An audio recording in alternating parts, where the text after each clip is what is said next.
Welcome to Dependable Flame, where we explore vintage petrol lighters, ashtrays, tobacciana, and other useful mechanisms. Make yourself at home. Today we are going to do a little bit of maintenance work and demonstrate how to disassemble and put this Ronson heart-shaped automatic petrol lighter back together. We have had the initial video for this lighter, and we will soon have a comparison video for this lighter along with the Regent Junior. This mechanism is a little bit smaller than most Ronsons. I believe this is probably the same as the Princess and maybe the Gem. I'm not an expert on Ronsons. We've talked about that before. You saw there when I lit it that there was a very weak flame. The wick did hold a flame, but it just didn't have enough fuel in it to really produce the flame you would want. So I'm going to go ahead and fuel that up here and hope that that volatile fuel has settled by the time we get ready to light it here in a few minutes after disassembling and putting this upper mechanism back together. The first bit of maintenance we are going to do here is to address the wick height. And I do not want to have to trim this wick.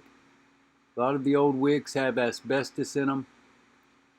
So I just want to pull this up enough to where I have a little bit more area to house vapor and catch spark to give us a little bit more efficient chance of ignition when we actuate the lighter. So I think I got that pulled up very deliberately about where I wanted it.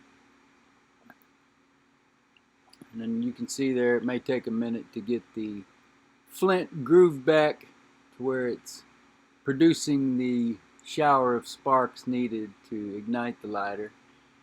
But now we're going to go ahead and disassemble the sparking mechanism, and as always you want to start by removing the flint spring and flint spring screw so that you do not have that added upward tension on your actuating mechanism.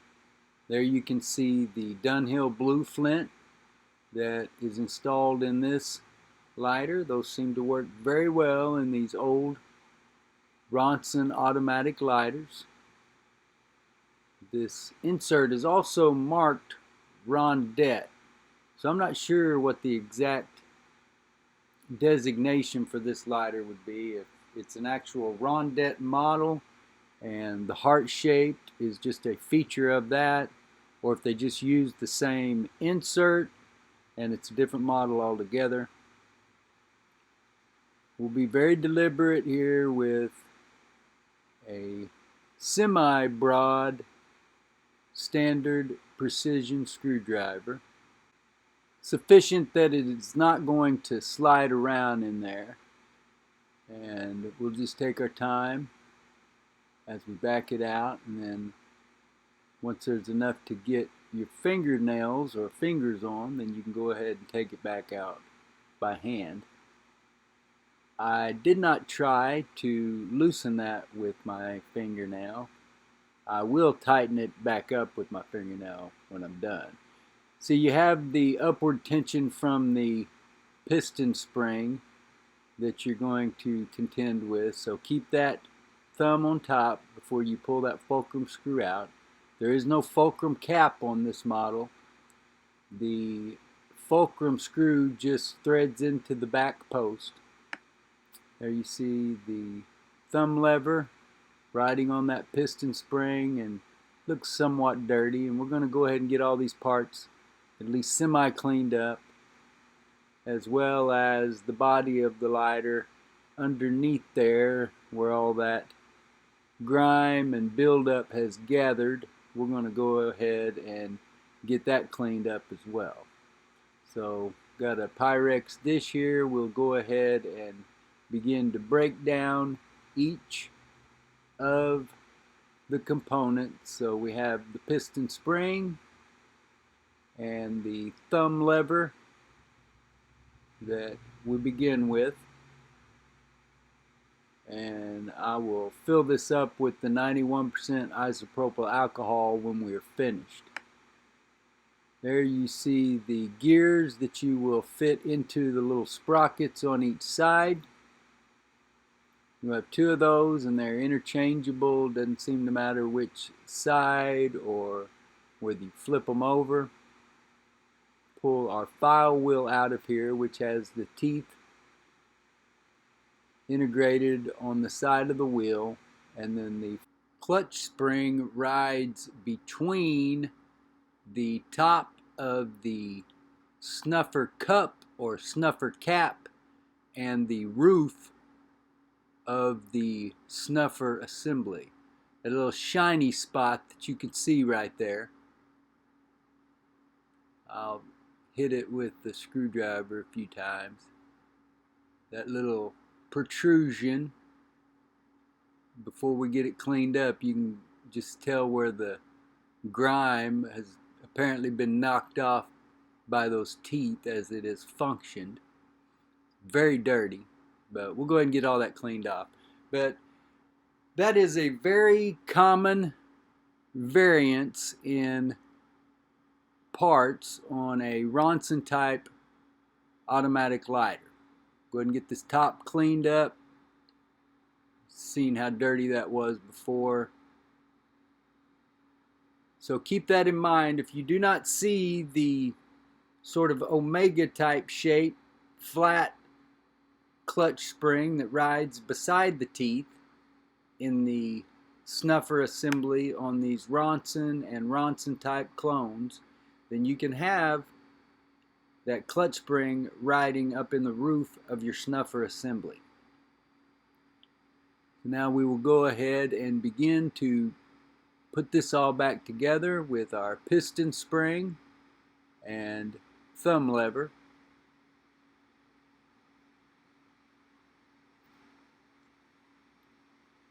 Get those lined up, make sure that it fits down between the posts. Then you get your snuffer housing. See where we got that cleaned up. Not perfect, but much cleaner than it was. And now we will, well, I'm going to show you here on this cleaned up part where the clutch spring is. Hopefully you can see that. And then once we get the file wheel laid in there, then you can see how those teeth that are built into that one side of the file wheel interact with the clutch spring that is integrated into the top of that snuffer cap. So we'll get this all lined up together, just like putting a child's puzzle book together, putting the shapes in the shapes that they belong in. I get questions all the time and get nasty comments, people accusing me of skipping over this step like there's some secret or some hard part about it. There's nothing to this. This is the easiest part of the whole thing. You just fit the little sprocket gears into the shapes in the snuffer assembly, front and back. They don't matter which direction they go. It doesn't matter if you keep them on the same side. Once you get it all together, then you can hold it all together from the front with your first finger and your thumb on the, say, the lower front quadrant here of this assembly.